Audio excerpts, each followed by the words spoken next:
Well, first, thank you all very much for coming. This is really a very important initiative for the Genesee County community and for Hurley's commitment to community health. Probably many of you are aware, especially those of you who work in healthcare, that our county has the ignominious distinction of having some of the lowest health behavior scores in the state. And when the various health organizations in the community saw that, it was very clear that we needed collectively and individually to use our skills and talents and facilities and competencies to begin to address it. And we're here today to talk about one very important new initiative that we're starting, and that is the Men's Health Initiative. I will tell you that the person who in my mind gets credit for us galvanizing into action here is none other than our Dwayne Parker. And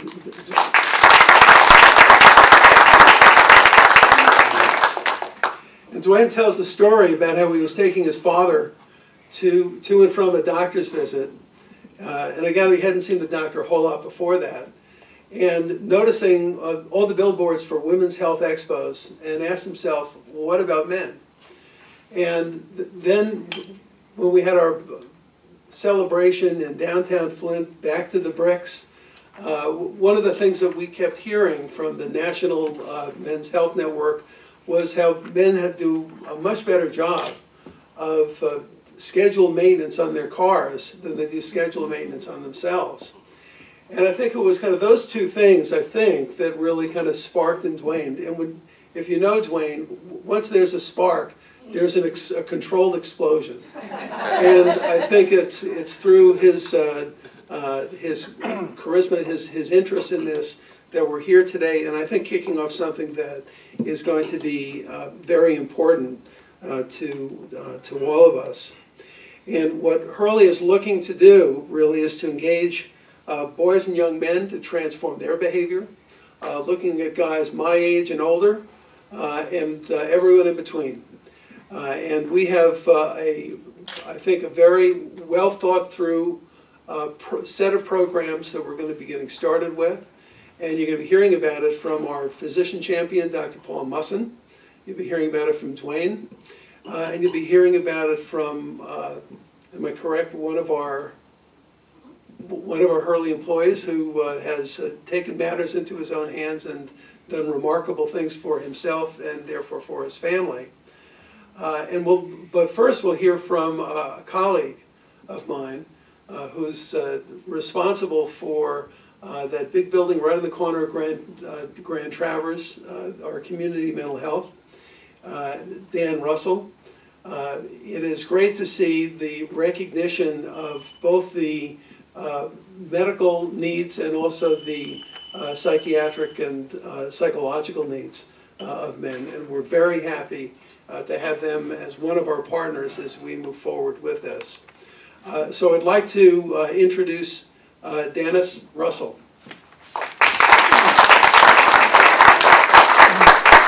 Good morning.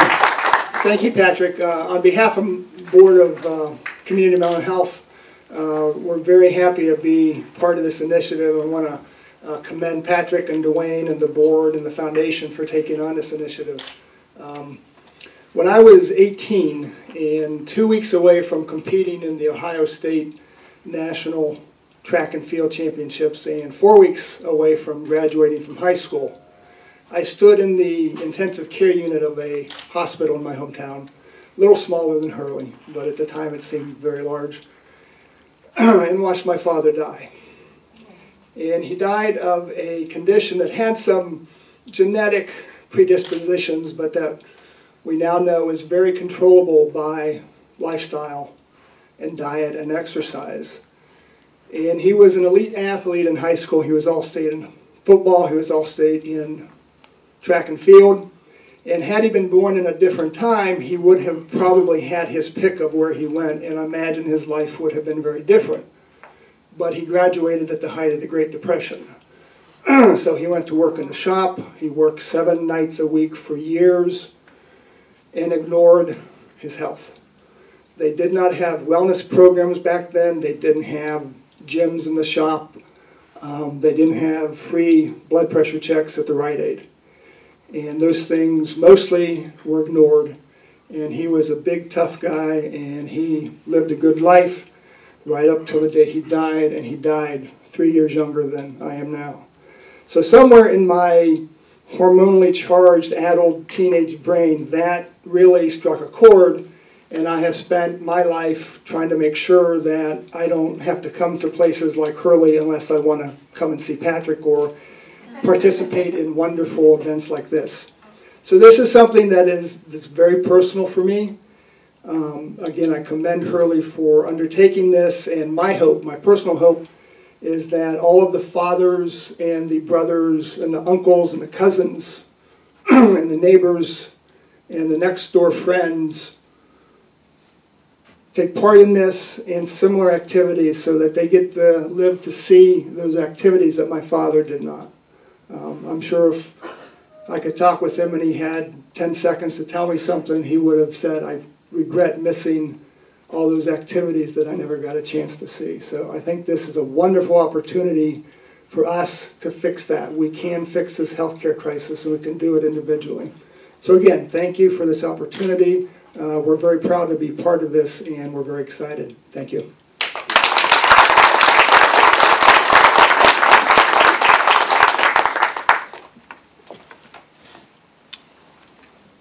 Good morning. Good morning. How long do I have? It's a press conference. Can I take at least as long as it takes me to press my shirt? No, we thank you for the opportunity for coming before you.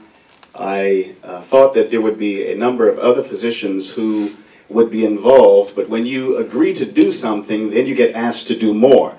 So Dwayne says, yes, be our champion, but I need you to recruit. And indeed, Dr. Beer, Dr. Bachua, and we have lots of role model physicians around here, Dr. Yagi, Dr. Weber, and they're present today, and I thank them for their presence. As men, I want you to think about something. Why do we not get our health care issues taken care of? Why don't we eat correctly? Why don't we exercise as we should? Why don't we show our emotions? Why don't we pursue excellence in taking care of ourselves? Why do we have so many excuses? I think it has a lot to do with living a lie. We've been told that we shouldn't cry as little boys. We have skinned our knees, it's bleeding, blood is running down our legs, and our father is saying, don't cry. Our mothers are trying to intervene, and dad's saying, let him be a man. And the lie begins in our youth. We live the lie of sexual explicit activities and unrestricted ways of living, and we think nothing's going to happen to me. But the silent killers creep up on us, and we don't realize it because we think nothing is happening. Diabetes, hypertension, cancer, a number of things that we could do something about. I am so thrilled that we have such a thing as the Men's Health Initiative, and I thank Dwayne for you being the champion and for recruiting us to get involved. We will do what we can to educate men as to the needs of their health care, to be able to share openly with their physicians when they come into the office. When men come to see us, we oftentimes wonder, did I really get the whole story? And when wives come in with them, significant others, and they sit there and they shake their heads, and then they intervene and insert the right information, and I look dumbfoundedly at the imposter sitting on the exam table who's not really being a patient, he's just impersonating one. It comes home that we as men need to do a better job. Are we the stronger sex? Or are we the weaker sex? Do we rely too much on our muscles? You see on the Men's Health Initiative, the promo, you have a man with a big arm up there. Well, when young girls are being pursued by boys in high school and they finally get it that boys are up to something, they say, there's more to me than that. Well, men, we need to start saying that when it comes to ourselves as well as men. There's more to us than muscles. Amen? Oh, thank you for, I'm sorry. Sorry, for those of you who don't know, I'm a pastor, so amen simply means so let it be. But we do need to champion our own cause as men.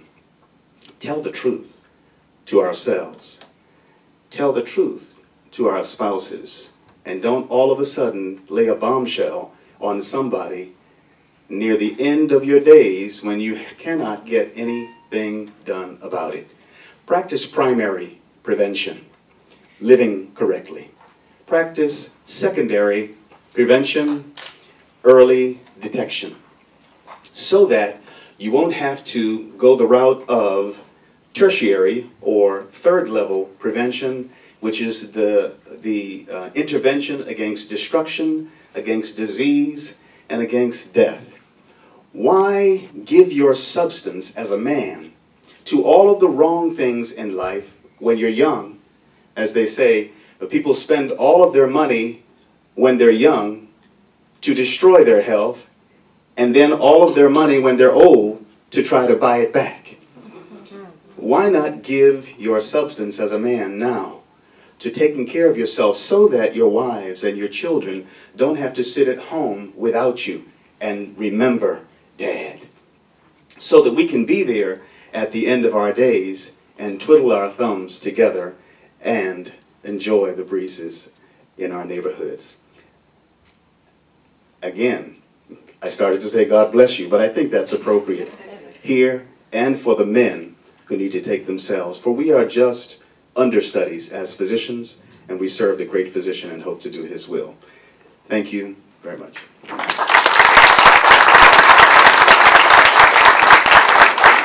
Thank you, Dr. Musson, Mr. Wardell, and Dan. I appreciate you all. Good morning, everyone. Good morning. Thanks so much for coming out. I'm really excited about this this day and this particular initiative. Dr. Gremlin, David Gremlin, who is the medical director of the Men's Health Network out of Washington, D.C. That's a national nonprofit entity. They're an advocate for men's health.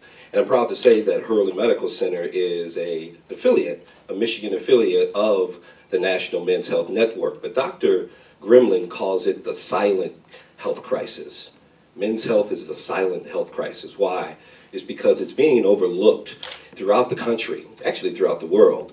No one really concentrates on men's health. No one really champions. No one really advocates and push to really focus on men's health. And so I'm so happy and proud today of being here, standing before you, and being a Hurley Medical Center employee and saying that we are about to raise that bar. We're about to champion men's health. And the big part about it is we don't have to do it alone. And by you being here is a testament to that. And so I'm excited about that. So what is the Men's Health Initiative? You probably want to know. And there is some information on the back table there. We hope that you pick it up. Please pick up this information because we think it's critical. But the Men's Health Initiative is really a simple format. It is an outreach educational program. And it's designed to encourage, to engage, to meet men where they're at, where they worship, where they go play, where they go work out. This initiative will be launched starting next month in February. Man Up. It's the Man Up Health African American Men's Health Summit. Being that February is National Black History Month, we're going to launch it then. And it's going to be held at Ebenezer's Ministries.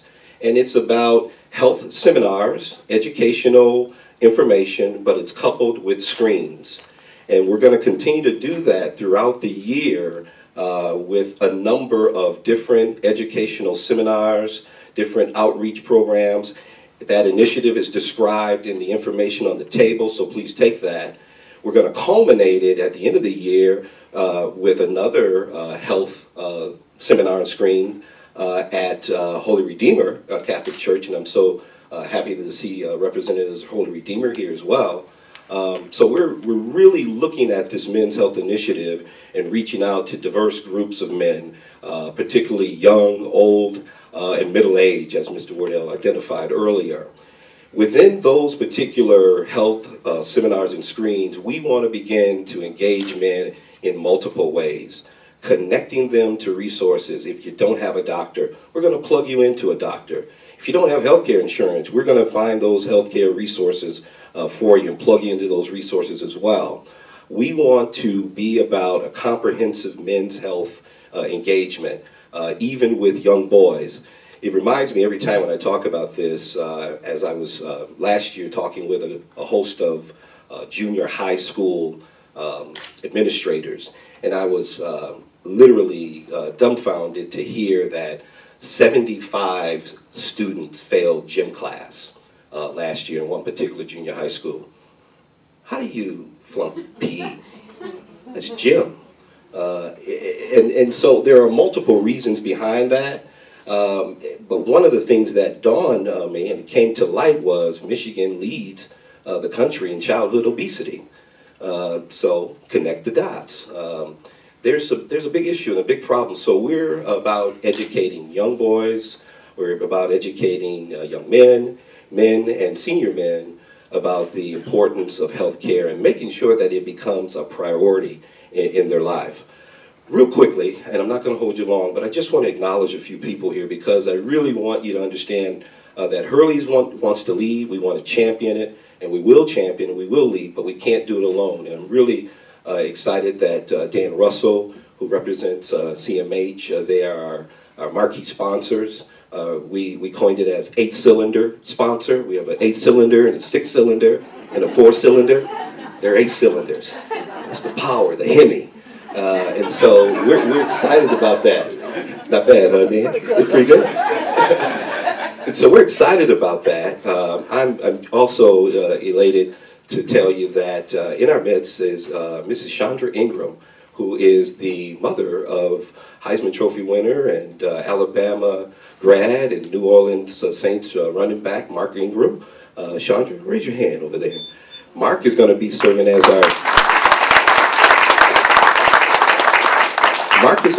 our keynote speaker at our big Men's Health Expo in June. That's going to be held at Atwood Football Stadium. We're really excited about that. That's going to be a health fair on steroids for men.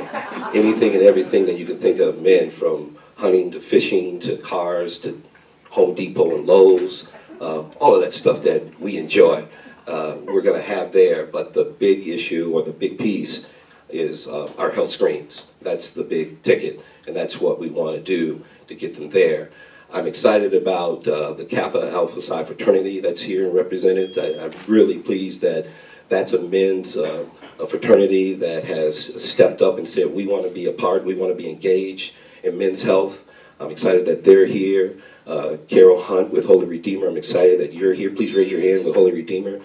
And Mr. Carol, they have a men's club that they are really engaged with and want to be a part of it. And so I just want to, I hope I didn't miss anyone, particularly our sponsors and our representatives. But we want to make sure that we acknowledge you and say thank you for being a part of this Men's Health Initiative.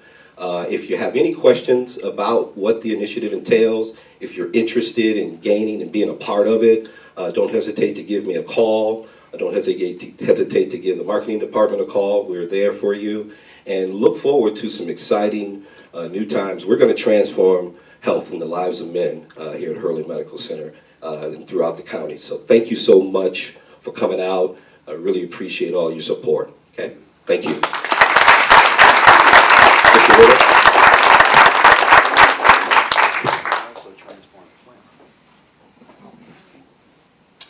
Yeah, absolutely. You want to speak? John, you want to share a few words? Come on up.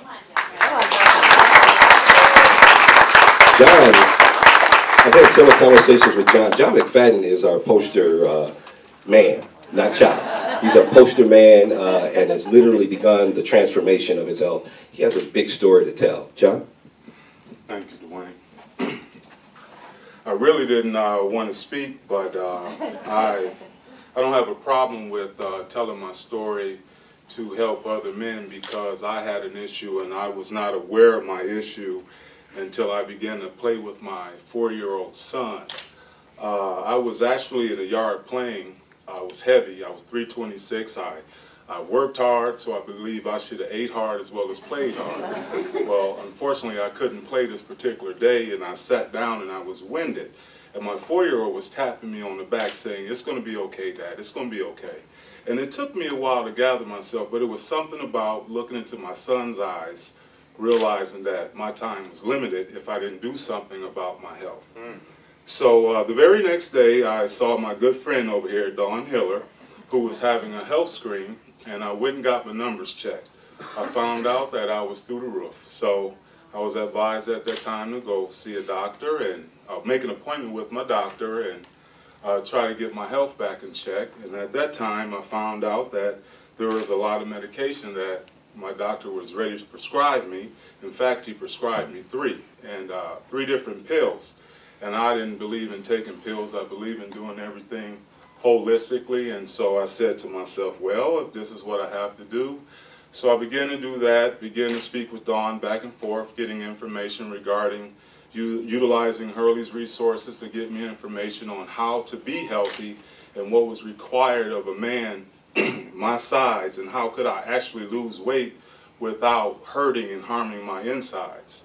Shortly after that, after about a year, I went from 326 pounds down to 239,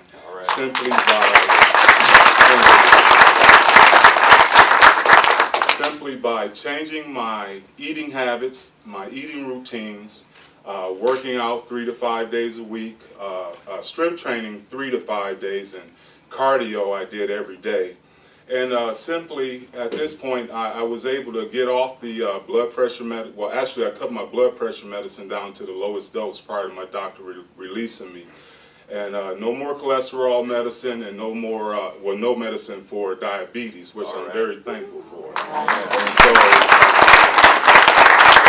when Mr. Parker had spoke to me about actually being an ambassador for this, I was kind of reluctant. I'm a behind-the-scenes kind of guy, but anyone who knows me, sees me every day, I'm encouraging them to keep going and giving them a good word for the day. So I said, well, you know, I can stand up and stand before men and help men out, because I am a man. I'm raising young men, and it is a problem that we find our health to be the last thing. I had to actually realize that if I am going to sustain a healthy family, I first have to be healthy myself. So I thank you all for allowing me to share my story, and thank you, Hurley, for this initiative, Mr. Parker.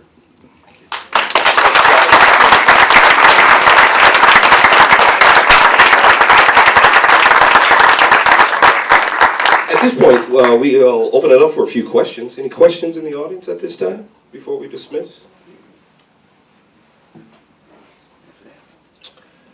Okay, well, listen, stay warm. It's cold out there. And thank you so much for coming. Appreciate it all. Thank you.